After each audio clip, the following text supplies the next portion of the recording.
Coming up, crime scene tape and property damage outside a Fargo apartment complex. The details on what happened. Trigger law blocked. A move by a district judge allows abortions to continue in North Dakota, at least for now. And details on how the lottery is paying out millions of dollars to various state programs. Hello and welcome to the Nightly Review. I'm Tom Tucker. We begin with a look at tonight's headlines. Then a one-on-one conversation focused on the teacher shortage, not only here in the FM Metro, but around the country. A new report is looking at the causes while also proposing solutions. The report indicates teachers are increasingly frustrated with the discourse surrounding public education. But first tonight, division continues over the competing views for facility upgrades at the Fargo National Cemetery.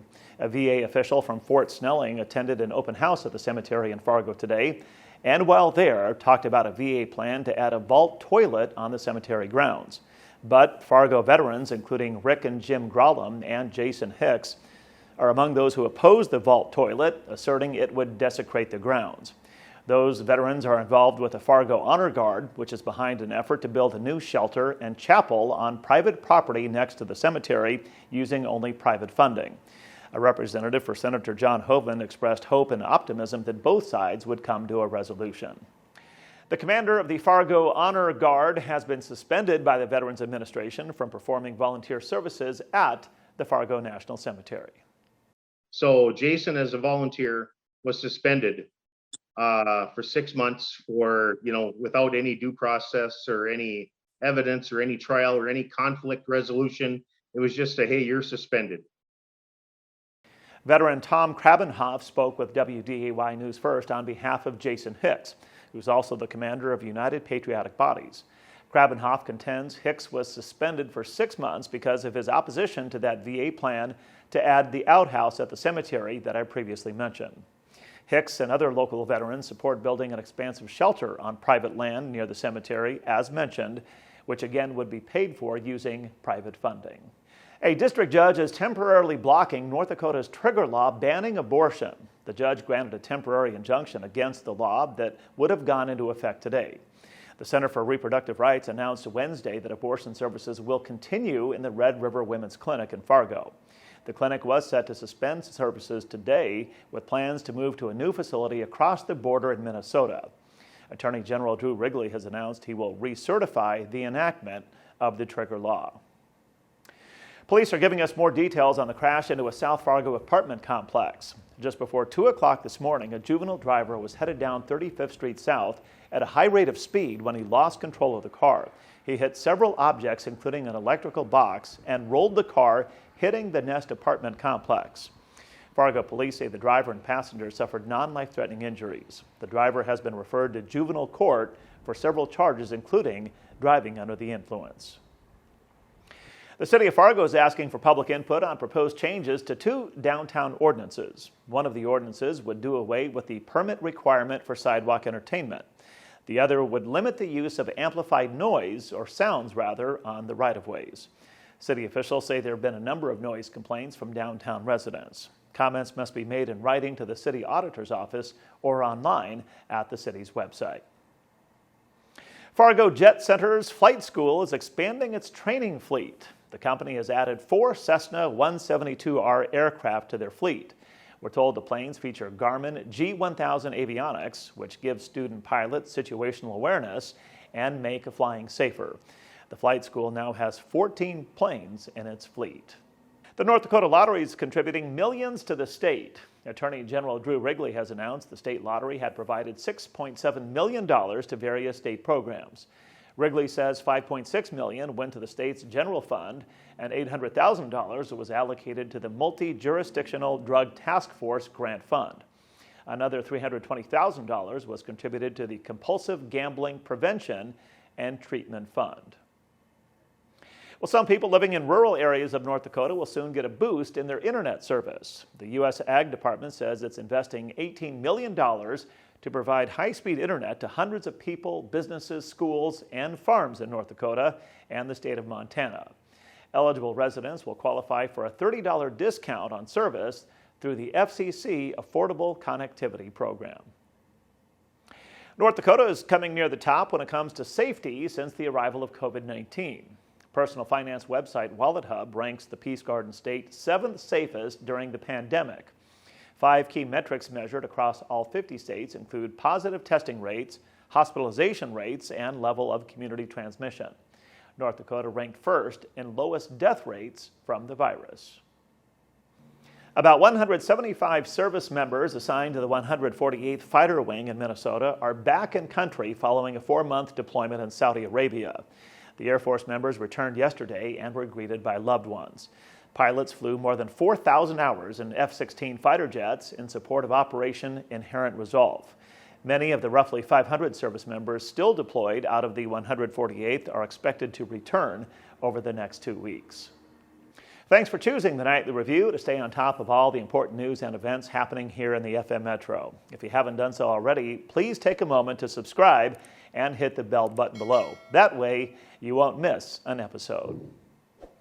Well, it's time now to see what's happening weather-wise. Let's check in now with meteorologist Justin Storm, who has a look at the forecast.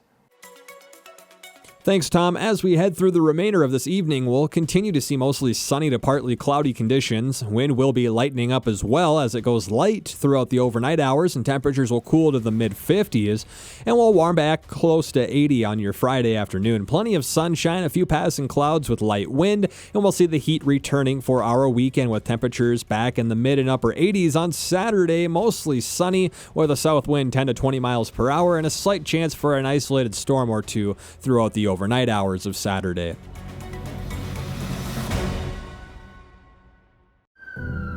It could happen to you or someone you love. One moment, one diagnosis can change everything. Thankfully, there's a program that helps caring people uplift families through a crisis. Lend a Hand Up, raising financial help and hope through community benefits and online campaigns. A program that boosts generosity so gifts go further. Lend a Hand Up helps you help your neighbors. Learn more and give at lendahandup.org.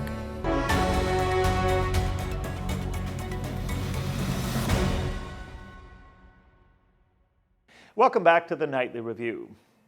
A new report issued by the American Federation of Teachers addresses the nationwide teacher shortage. The report, Here Today, Gone Tomorrow, attempted to identify the causes and includes proposed solutions. Nick Archuleta is the president of North Dakota United, the state's largest teachers union. He was involved in producing the report and joined me for a one-on-one conversation. I first asked him to highlight the biggest headline from the report.